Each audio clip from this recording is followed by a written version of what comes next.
Alhamdulillah, saya selalu mengatakan bahwa di dalam menghadapi setiap kehidupan apapun kita harus selalu positif.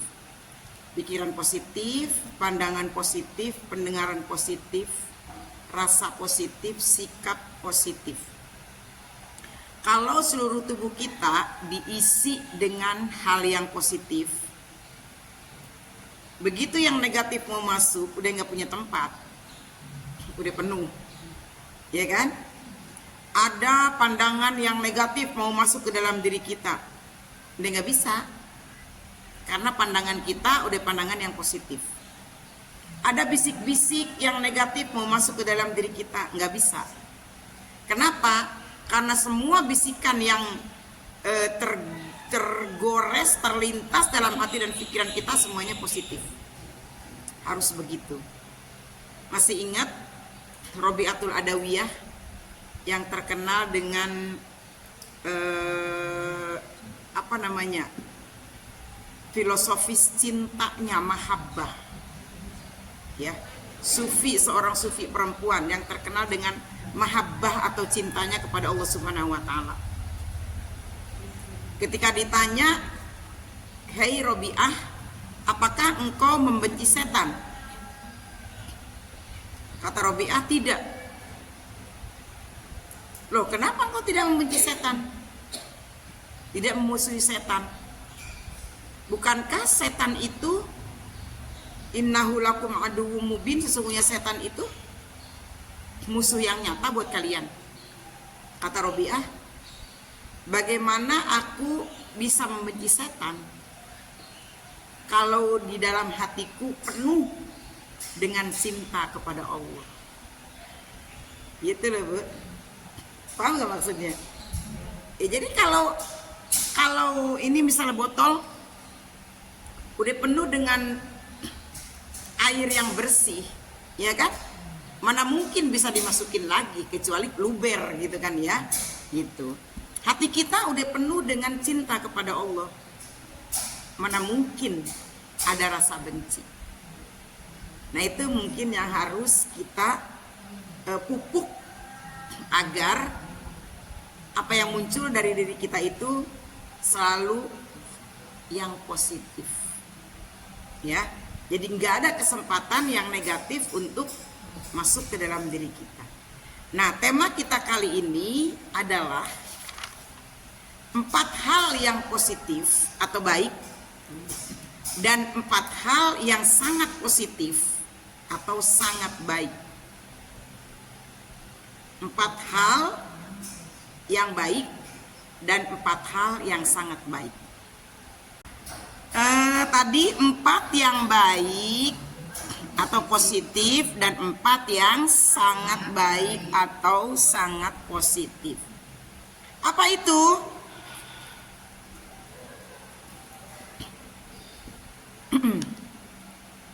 Arba'atun hasanatun walakin arba'atun minha ahsan. Al-haya minar rijali hasanun. Yang pertama, malu buat laki-laki itu baik.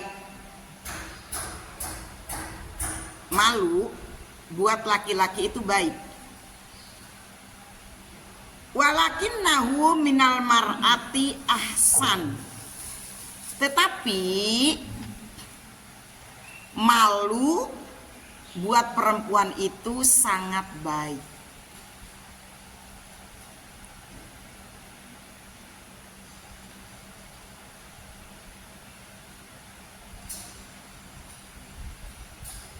Malu.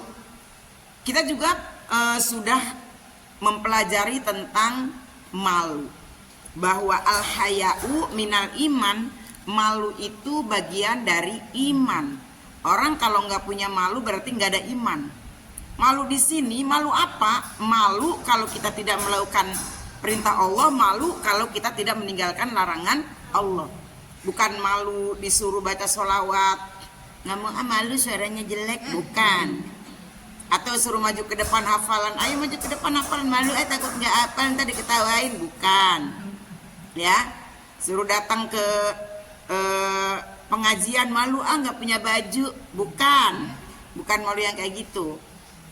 Malu kalau kita tidak bergegas tolabul ilmi, malu kalau kita males sholat tepat waktu, malu kalau kita nggak mau belajar Al-Quran, malu kalau majelis ini sepi dari jamaah, malu. Nah, malu-malu yang kayak gitu tuh ya.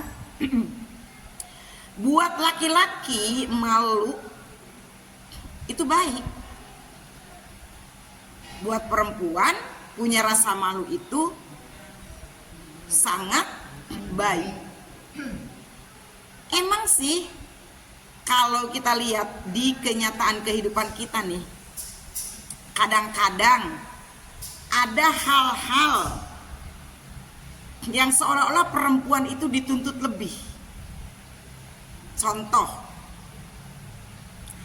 laki-laki belendang-belending keluar rumah pakai celana kolor doang, bener nggak? Terus kata orang-orang biasa aja, iya kan? Biasa aja, gitu. Bagus ya, bagus aja, biasa aja. Tapi kalau perempuan, coba, misalnya nggak usah kita nggak pakai baju ya. Misalnya ibu-ibu kan kadang-kadang kita juga suka malas ganti baju, udah pakai gamis batik. Gamis batik itu identiknya dengan daster, yang bahannya daster. Saya suka begitu. Paling kalau ngaji di RT, dianggapnya di RT ini memang nggak boleh begitu, bener nggak? Iya. Ini lagi contoh ya, karena saya suka ngelakuin. Jadi udah pakai gamis. Menurut saya sih gamis, gitu ya. Tapi karena bahan daster, udah kita pakai jilbab, ntar ada nih yang nyinyir, nggak malu ya pakai daster, kan gitu kan? Ya kayak begitu aja kita mah diomong gitu, padahal udah tertutup semua kan gamis ya, tertutup semua, tangan panjang, jilbab gede, ya kan, pakai kaos kaki, tertutup semua. Suka ada aja yang ngomong. Tapi kalau laki-laki mah kayaknya biasa aja, bodo amat gitu kan ya, biasa aja. Begitupun ketika melakukan hal-hal yang lain di lingkungan masyarakat kita. Kadang-kadang kita tuh perempuan kayak suka dianggap gimana ya? Di perempuan-perempuan. Kayak misalnya kita pulang ngaji malam-malam nih, malam minggu tuh di pos Kamling. Bapak-bapak lagi pada nongkrong. Ibu-ibu lewat kita biasa aja kan? Tapi kalau coba kalau emak-emak yang nongkrong di situ. Sampai jam 12, gimana? Pasti diomongin kan? Lain kan? Itu emak-emak malam-malam gak punya malu banget. Jadi kita perempuan dituntut harus lebih punya malu. Jadi kalau perempuan punya malu itu lebih bagus. Kalau laki-laki ya biasa aja, bagus. Tapi kalau perempuan harus lebih. Ngerasa kan Bu ya? Di banyak hal kita itu memang dituntut harus gimana? Seperti itu. Bukan berarti perempuan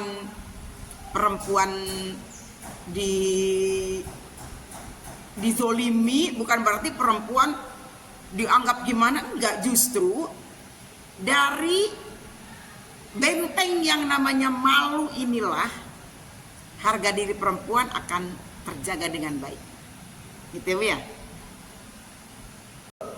Bisa dibayangkan bagaimana kalau perempuan nggak punya malu. Bisa dibayangkan akan jadi apa dunia kalau perempuan udah nggak punya malu. Ya kan Bu? Makanya kita dituntut malu kita itu harus lebih besar, bukan kemaluan ya, malu. Malu kita itu harus dituntut harus lebih banyak daripada laki-laki. Laki-laki kerja pulang malam biasa aja, bener nggak? Perempuan ini kerja apa sih dia? Kayaknya, bener nggak? Iya.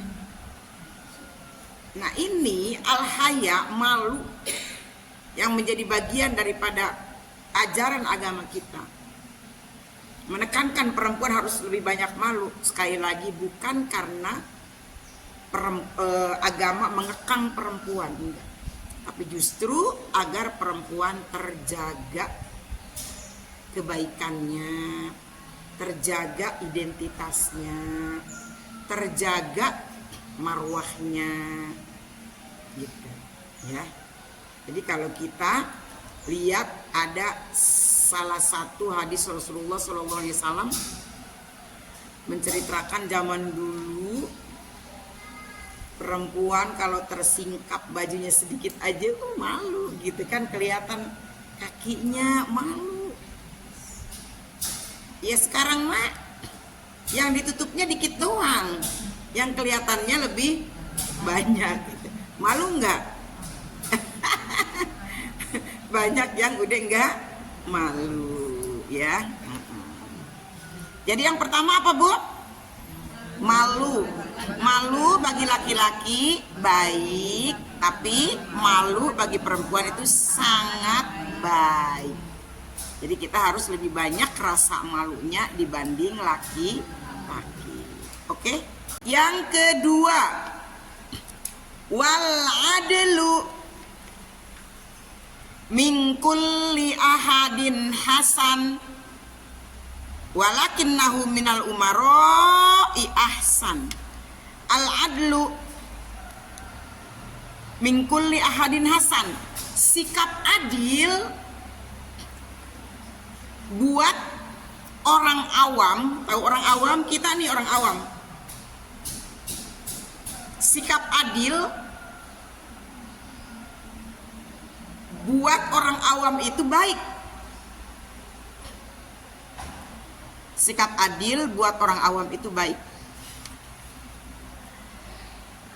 Walakinnahu minal umara'i aizawil wilayah ahsan. Tetapi sikap adil buat pemimpin itu lebih baik, sangat baik.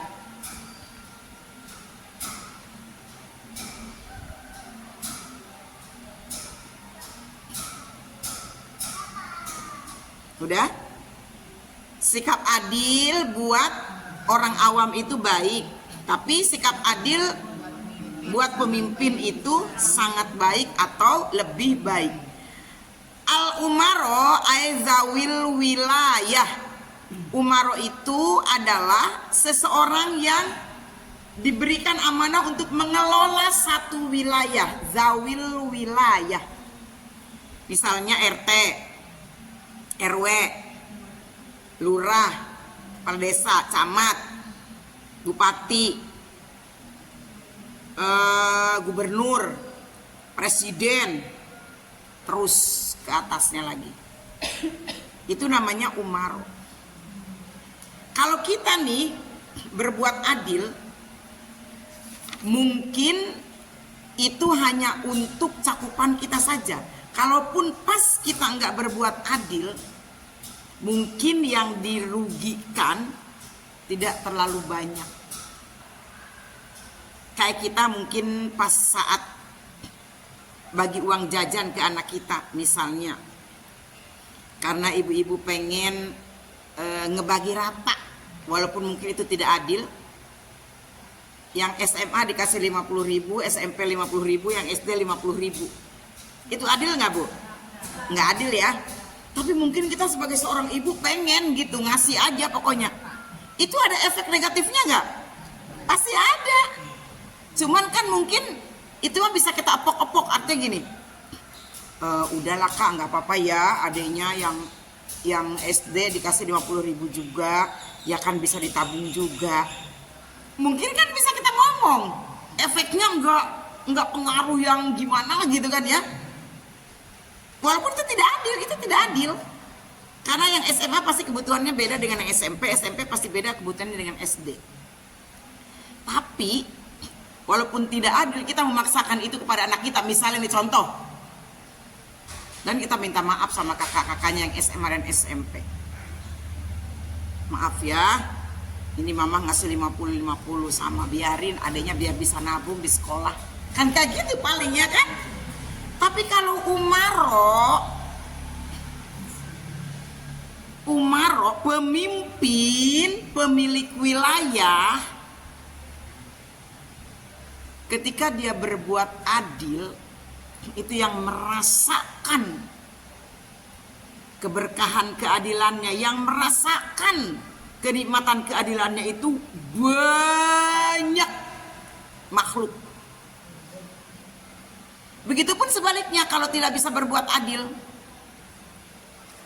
yang merasakan kezolimannya, yang merasakan sengsaranya, itu cakupannya luas. Adil di sini bukan cuma soal bagi-bagi uang. Bagaimana pemerintah itu mengelola alam, harus adil, ya kan? Untuk kehidupan manusia berapa persen, untuk kelestarian alam berapa persen, untuk hewan berapa persen, laut seperti apa, kan gitu. Kebijakan juga banyak. Ini yang dipertaruhkan itu rakyat banyak. Jadi kalau seorang umaro mampu berbuat adil, itu luar biasa. Di dalam salah satu hadis disebutkan bahwa imamun adilun, pemimpin yang adil, itu merupakan salah satu golongan yang akan dilindungi oleh Allah, dinaungi oleh Allah pada hari kiamat, di mana tidak ada naungan selain naungan Allah. Sab'atun yudhilluhumullahu yauma la zilla illa zillu. Ada 7 golongan yang akan mendapatkan naungan di akhirat kelak, di mana tidak ada naungan kecuali naungannya Allah Subhanahu wa taala. Di antaranya yang nomor 1 adalah imamun adilun, pemimpin yang adil. Ai al umaro zawil wilayah, pemimpin yang punya wilayah kekuasaan. Ya. Jadi semua akan merasakan jika pemimpin itu adil atau zolim. Kalau adil, kebaikannya akan dirasakan oleh alam semesta, nggak cuma kita manusia. Begitupun kalau kezoliman, akan dirasakan kezolimannya itu oleh alam semesta. Semua yang tumbuh di alam itu, semua yang hidup di alam itu akan merasakan. Jadi lebih berat. Terus lanjut yang ketiga.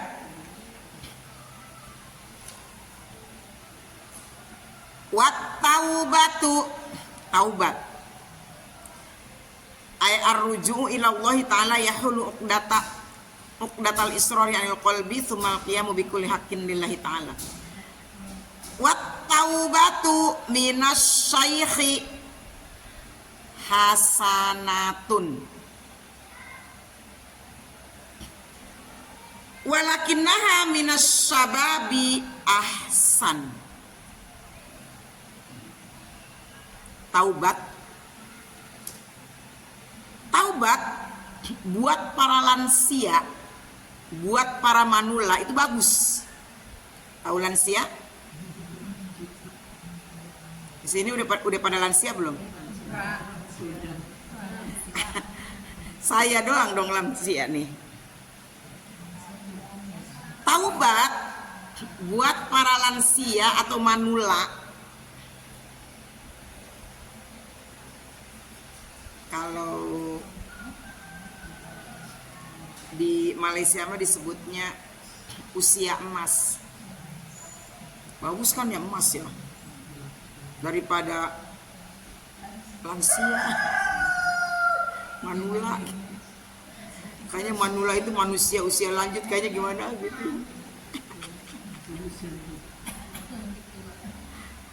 Lansia lanjut usia. Taubat bagi para lansia atau manula itu bagus. Tetapi taubat buat para pemuda itu lebih bagus. Ingat nggak rukun taubat? Rukun taubat. Kalau ingin disebut taubatan nasuha, pertama beristighfar dulu ya, meminta ampun kepada Allah. Yang kedua menyesal atas dosa yang pernah dilakukan. Yang ketiga berniat nggak mau melakukannya lagi. Yang keempat memperbaiki kelakuan atau amalan yang berikutnya.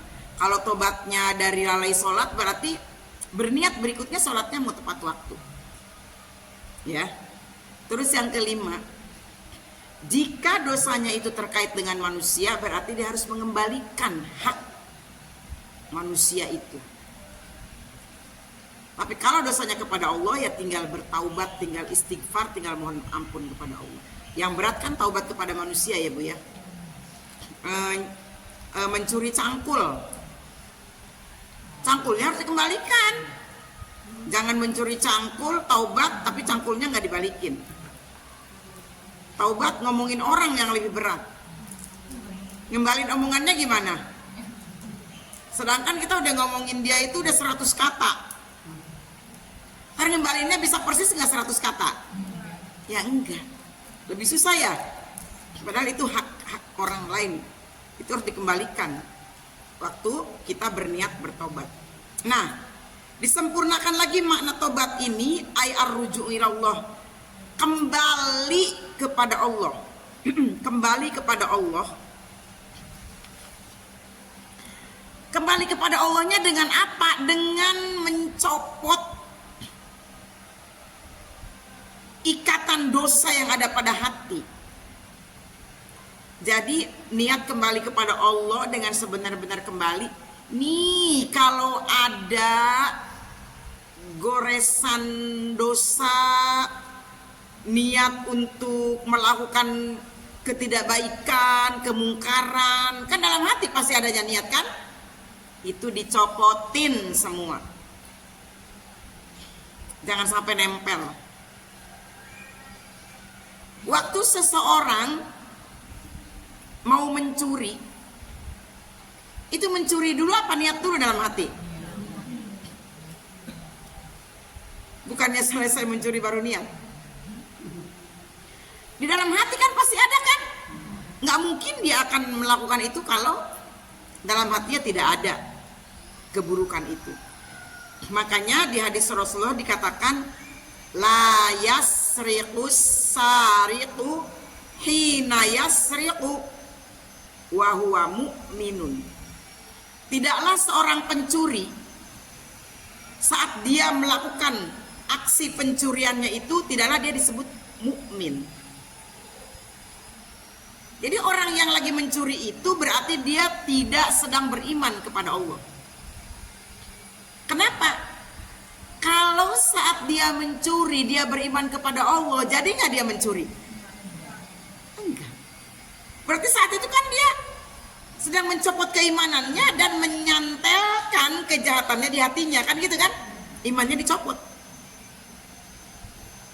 Sebaliknya kalau tobat, kejahatannya yang dicopot, imannya yang dicantelin.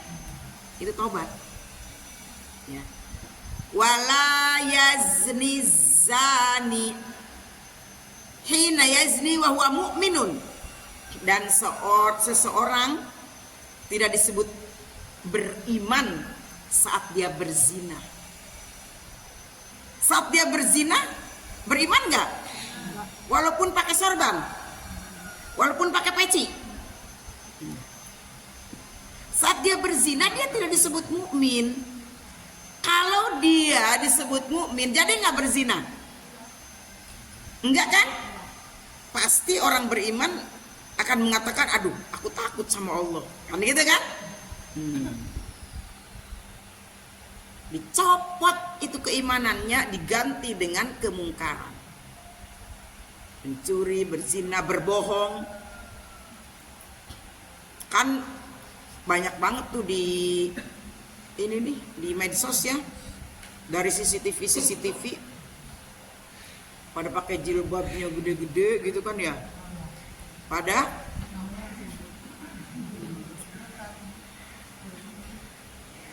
ya kadang-kadang ya disalahgunakan kayak gitu ya Bu ya. Berarti saat itu dia walaupun jilbabnya gede sedang beriman gak sih Bu? Enggak. Kayak kita aja, pakai jilbab kita gede, terus kita berbohong gitu. Berarti saat kita berbohong itu kita tidak sedang beriman. Dicopotin. Nah, kalau taubat, makna taubat ditambah lagi nih dari mana yang tadi kita bahas, yaitu melepas segala hal yang buruk di dalam hati, niat buruk, ya, niat jahat, niat zolim, niat melakukan kemungkaran, lepas kalau kita mau taubat. Ya. Nah, taubat untuk para lansia itu baik. Kenapa taubat bagi para lansia disebut baik? Ya memperlah, wajar aja lah wong tua rapi perawan nek akeh wulune. Wajar aja ya, udah tua. Iya, udah tua, tobat ya wajar. Di mana-mana. Nah, benar, udah tua tinggal tobat. Kayak begitu.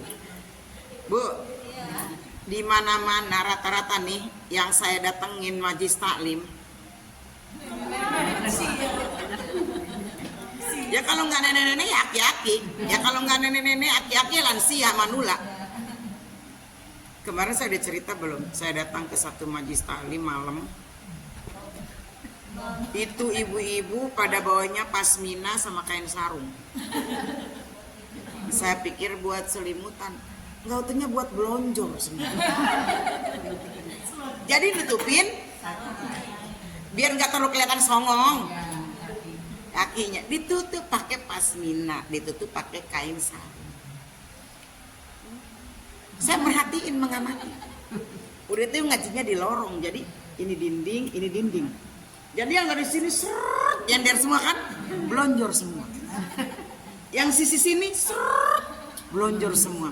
Saya lirik-lirik musa videoun kagak enak. Saya bilang mau ngajarin orang Medang, ntar kalau pada malu belonjor bawa sarung aja, bawa pasmina ditutupin, kan nggak terlalu kelihatan banget ya Bu ya. Nggak apa-apa, yang penting mah ngaji ya Bu ya. Ya tapi itu memang rata-rata majlis taklim yang saya datengin itu isinya syekh para orang. Ya iyalah kalau masih muda mah datangnya bukan ke majlis taklim. Ya Bu ya. Iya, masih mending emak-emaknya pada wangi. Kadang-kadang kan balseman gitu ya, sambil duduk ngedengerin ngaji sambil nyolek balsem. Nah kita nanti itu ya gitu. Iya, dulu saya pernah bercanda gitu waktu ngisi di pengajian mana gitu, saya lupa, waktu relatif masih muda nih. Terus kan pada sholawatan suaranya gitu kan, suara nenek-nenek kan. Saya ngomong ke teman saya, ntar kita juga begitu gitu. Sekarang rasain begitu ya. Udah tua. Nah, taubat bagi orang tua emang udah biasa, bagus. Nggak ada yang aneh kalau kita ngelihat nenek-nenek lama, lansia kayak kita lama duduk di sajadah megang tasbih, nggak bangun dari maghrib ke isya, nggak aneh, biasa aja. Nggak aneh kalau kita lihat orang tua itu, ya Allah luar biasa sholatnya, ya kan, wiridnya, rajin ke majelis, nggak aneh, biasa aja. Taubat namanya, ya udah ngerasa kita udah tua, mau kemana lagi selain pulang kepada Allah, ya kan, mau kemana lagi, pasti kan ke sana pikirannya. Tapi walakinnaha minasyababi ahsan. Tetapi kalau kita lihat anak muda taubat, anak muda rajin ke majelis, anak muda rajin ke masjid, anak muda rajin kajian, anak muda rajin baca Quran, itu baru best, ya kan? Itu baru bagus. Hah, itu anak muda rajin banget dia ke masjid, subuh, zuhur, asar, maghrib, isya di masjid aja, kan gitu. Itu anak muda malam tahun baru zikir di masjid. Itu anak muda, baru aneh. Ahsan, sangat baik, luar biasa baik. Ibu-ibu di sini ada yang punya anak namanya Hasan, Hasin, Ahsan. Iya, baik semua itu artinya. Ya. Itu ibu-ibu ngasih nama anak Hasan, Hasin, Ahsan, nggak mau nyari yang lain lagi, kosakatanya. Pokoknya baik, semua baik, gitu ya. Ahsan, Ahsan itu sangat baik. Kalau Hasan tadi baik aja, B aja, B, baik. Tapi kalau Ahsan sangat baik. Nah, lansia yang bertobat ya baik, bagus, wajar. Tapi pemuda yang bertobat itu sangat bagus.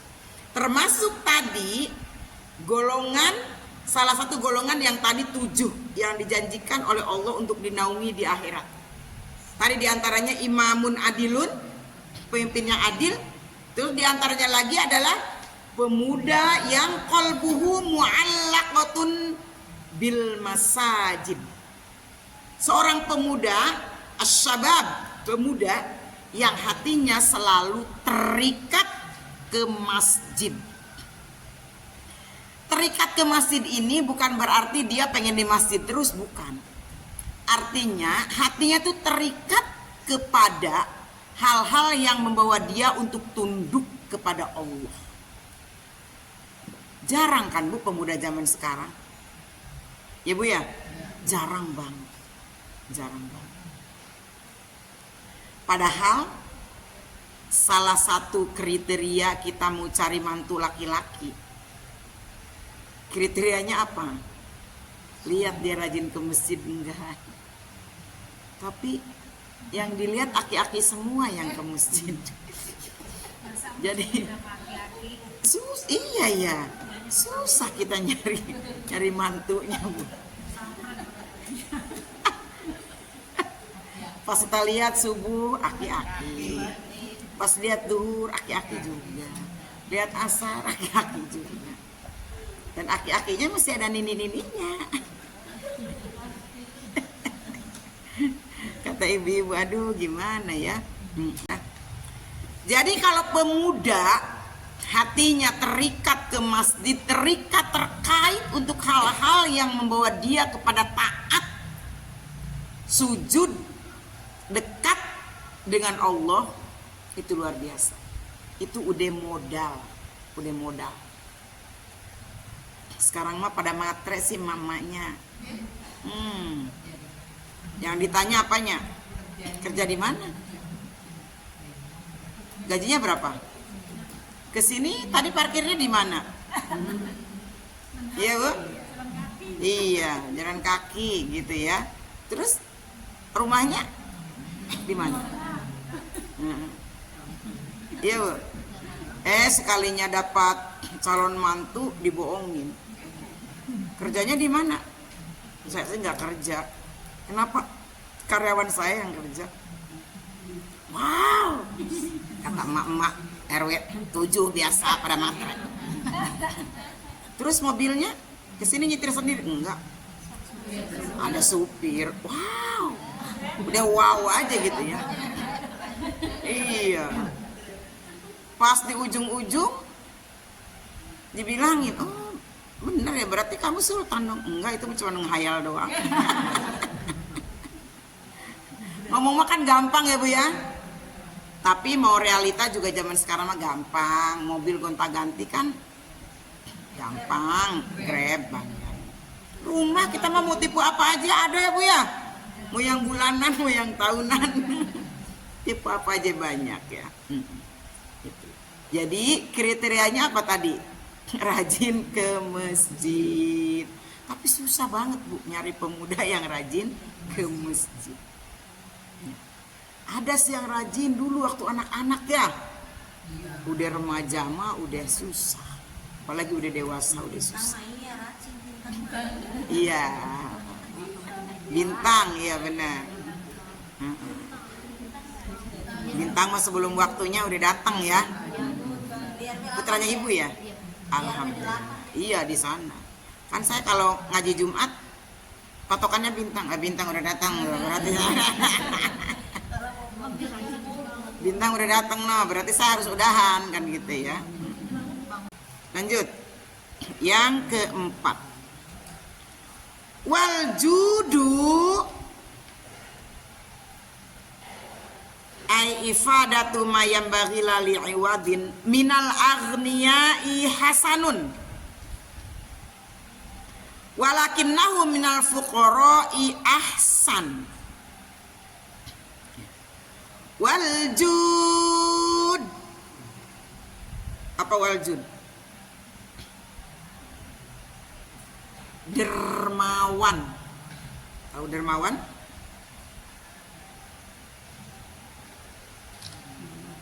Dermawan. Dermawan itu murah hati. Murah hati.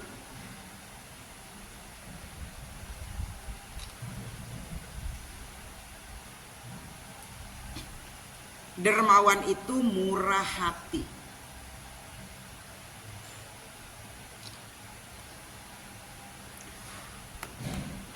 Tapi tanpa mengharap timbal balik. Timbal balik apa imbal balik? Timbal balik. Lali iwadin, dia mengeluarkan tapi tidak berharap kembali. Itu lagu kasih ibu ya. Memberi tapi la li iwadin, memberi tapi dia tidak berharap untuk dibalas.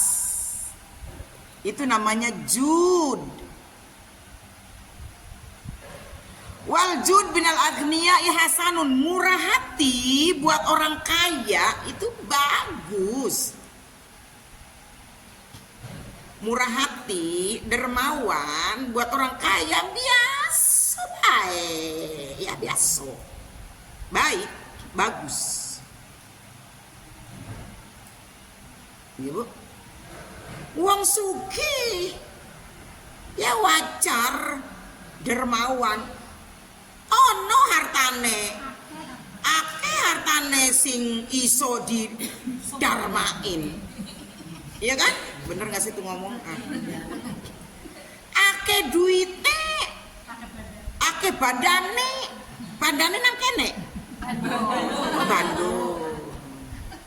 Kok suka bilang pakai bandana, pakai bandana? Hah? Banda, ake bandane. Ya kalau dia dermawan ya wajar, ana sing dikasih, wajar, biasa aja, biasa aja. Orang kaya batuknya aja keluar dolar,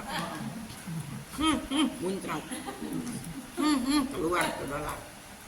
Dari hidung kiri dolar, dari hidung kanan euro. Batuk rupiah. Orang kaya. Bu ya. Ya orang kaya bebas aja mau menghayal gimana juga ya Bu ya. Kaya. Ada duitnya. Kita cuma menghayal doang. Wal jud minal agniai hasanun. Murah hati, dermawan buat orang kaya itu bagus, biasa. Walakinnahu minal fuqara'i ahsan. Tapi dermawan, murah hati, ringan tangan mah tukang nabok ya. Ringan tangan bener gak sih? Ringan tangan itu bukan suka menolong kan? Tapi kan ada juga orang ngerti dia mah ringan tangan, main pukul aja. Jadi gimana nih ngomongnya ya? Nggak usah disebut ringan tangan deh. Murah hati, dermawan, minal fuqara bagi wong miskin. Apa wong miskin Jawane? Wong kere, wong melarat. Ya. Tapi murah hati buat wong melarat, ora ono duite, ora ono bandane. Ahsan itu sangat baik. Alus pisan. Apa namanya kalau bahasa Jawanya? Apik tenan. Apik tenan. Apik tenan. Sae pisan. Sae tenan. Orang kaya, ibu-ibu kan udah menerima amplop kan? Udah menerima amplop Maulid belum? Hah? Oh nanti ya. Nih, misalnya ada amplop Maulid nih, amplop Maulid, amplop yatim ataupun amplop apa yang berbagi. Yang kaya ngisinya 100.000, yang miskin ngisinya 100.000. Berarti kaya 100.000 biasa aja, miskin 100.000 ahsan. Itu maksudnya ya Bu ya. Jadi jangan dikira yang kaya ngasihnya 50.000 lah, dia yang biasa aja, yang miskin 50.000 juga. Berarti yang ahsan yang mana? Yang miskin. Berarti yang kaya mah harusnya berapa? 1 juta. Yang miskin 100.000. Kayak gitu ya. Itu jadi apa namanya? Aljud. Murah hati. Nah, untuk penerimaan amplop ini tolong kembali kita kepada positif. Ya Bu, tolong nanti kalau ada temen yang negatif diredam. Bu, terima amplop, ada uang bismillah isi, nggak ada uang jangan maksa. Karena Allah Maha tahu ya Bu ya. Nggak usah juga ribut-ribut komen, nggak usah. Kalau nggak ngasih aja, udah kasih. Nggak usah, udah emang nggak ngasih. Si RW tahu omelan dia ya. Iya, pakai ngomong yang enggak. Artinya udah mah dia nggak punya andil, udah menyakitin hati orang, udah mana mah dia jelek, jadi banyak keburukannya. Ada terima amplop, terima kasih, kasih dong apresiasi buat yang ngasih. Jangan terkesan kayak yang bagiin amplop itu kayak terkesan mau gimana gitu ya Bu ya. Terima kasih. Kalau perlu ajak masuk dulu, dikasih minum dulu, dikasih pisang goreng dulu, suruh duduk dulu. Sini. Gue tahu lu capek, duduk sini, minum dulu. Ini kebetulan ada pisang goreng. Ini kapan nih diambilnya lagi nih amplop nih? Ya sekarang lah kalau bisa mah. Oke, ntar cari dulu tuh di lemari. Ada, masukin bismillah. Nggak usah ngerepotin orang ya Bu ya. Lawang ini membuat ibadah kita. Ada sekarang, tunggu. Mau diisi sekarang, biar lu nggak mondar mandir. Ya kan? Kasih, langsung balikin. Atau ntar malam ya, kebetulan lagi nggak ada uang besar. Bukan terbalik, lagi nggak ada uang kecil, lagi nggak ada uang besar. Ntar malam papanya pulang ada uang besar, ya. Jam 7 lah lu balik lagi sini. Oke, kan enak ya Bu ya? Kan bahasa itu bisa diatur Bu. Baik bahasa, baik kita. Jelek bahasa yang keluar kan jelek kita, bener nggak Bu? Kita bisa mempermalukan diri kita gara-gara bahasa. Kita bisa menjatuhkan harga diri kita sejatuh-jatuhnya gara-gara ngomong, gara-gara omongan ya Bu ya. Kita jaga agar diri kita tetap baik, susun bahasa yang baik. Ya, ini sampai seminggu tiap hari didatengin, belum ada juga ya Bu ya. Jangan ngezolimin orang, jangan nyakitin orang ya Bu ya. Jangan membuat sesuatu yang orang lain jadi sedih. Jangan bikin orang lain sedih. Ya, ada isi, nggak ada diem. Nggak tahu dia juga kalau kita nggak ngisi, bener nggak? Nanti kan digabung Bu. Ya, ini tadi yang nggak ngisi siapa ya? Kecuali yang ada namanya, ya Bu ya. Gitu. Jadi tolong nanti begitu amplop beredar, kalau ada teman ibu yang rewel, diam lebih baik. Kalau dia ngasihnya 10 juta, ngomong mama, biar aja dia ngasih 10 juta ini. Bener nggak Bu? Lah ini mau udah kagak ngasih, saya mah nggak pakai maulid ya, saya mah anti, ngapain lo, bidah lo ya. Energi dia keluar banyak, terus orang lain tersakiti, dan dia tidak punya andil. Bener nggak Bu? Tadi kalau ngasih dia 10 juta terus ngomel, mama biarin aja nggak apa-apa. Setidaknya ada andil, ya, gitu loh Bu. Oke Bu. Nah, wal judu minal agniya hasan, walakinnahu minal fuqara'i ahsan.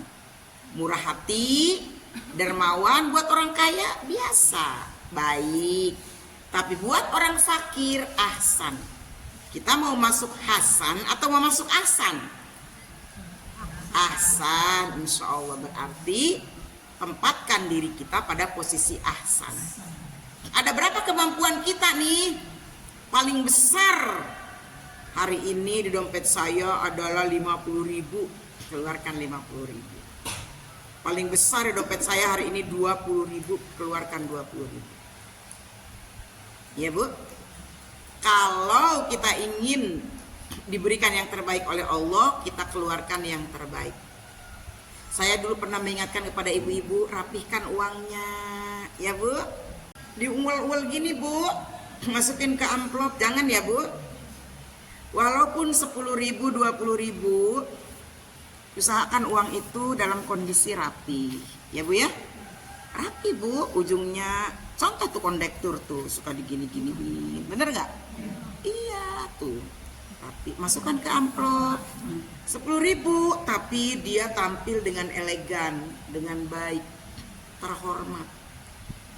Udah 5.000 begini masukin, itu amplop kelihatannya doang amplop, tapi kan untuk fisabilillah, ya kan? Apalagi mungkin uang itu udah nggak laku, uang bekas disikat pakai mesin cuci, pakai sikat ini udah ngelotok hurufnya, angkanya udah nyoplok, nolnya hilang, terus udah disambung, udah apa, ya? Nggak laku. Kalau dibawa ke bank juga kita percuma kalau selembar ya.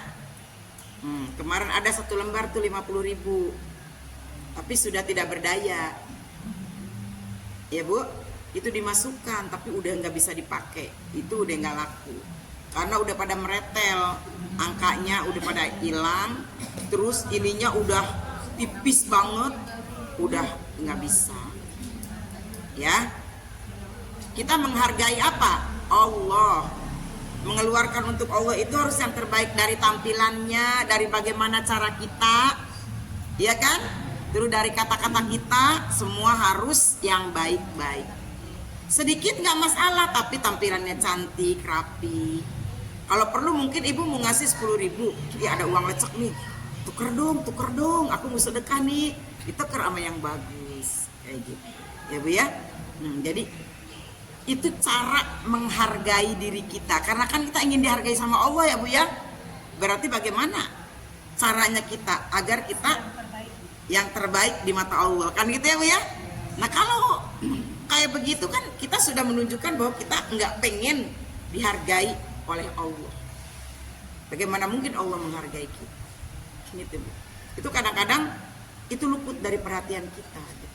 Jadi seolah-olah buat yatim dia yang enak, buat maulid dia yang enak, enggak. Ya Bu ya. Apapun yang kita keluarkan untuk infak, sedekah, berbagi, hibah, zakat dan lain sebagainya, atau mungkin memberi saudara, memberi teman, jajanin teman, usahakan itu yang terbaik. Ya Bu ya.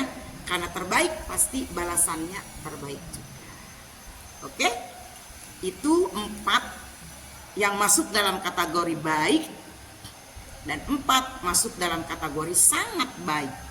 Yang pertama, malu. Buat perempuan, buat laki-laki malu itu baik. Tapi buat perempuan malu itu sangat baik. Yang kedua, adil. Adil buat orang awam kita baik. Tapi adil buat pemimpin atau buat pejabat itu sangat baik. Yang ketiga, taubat. Taubat buat para orang tua, lansia, manula, usia emas, apapun itu, ya baik. Tapi buat anak muda, taubat itu sangat baik. Yang keempat, dermawan, murah hati, tanpa mengharap imbalan. Buat orang kaya, baik, lawang sugi, ono duite. Tapi buat orang fakir, orang miskin, sangat baik. Bagaimana dia harus memperhitungkan, membagi antara kebutuhan dia pribadi dan Allah yang ia cintai. Nah, semoga 4 hal ini mengajarkan kepada kita agar kita mampu melakukan hal-hal yang mungkin baik atau malah meningkat ke yang lebih baik. Kalau kita sekarang sudah merasa baik, alhamdulillah saya sudah baik, misalnya harus meningkat kepada yang lebih baik. Ya, seperti itu. Itu saja mungkin yang bisa saya sampaikan, mudah-mudahan bermanfaat. Terima kasih. Mohon maaf jika ada kekeliruan kehilafan. Assalamualaikum warahmatullahi wabarakatuh.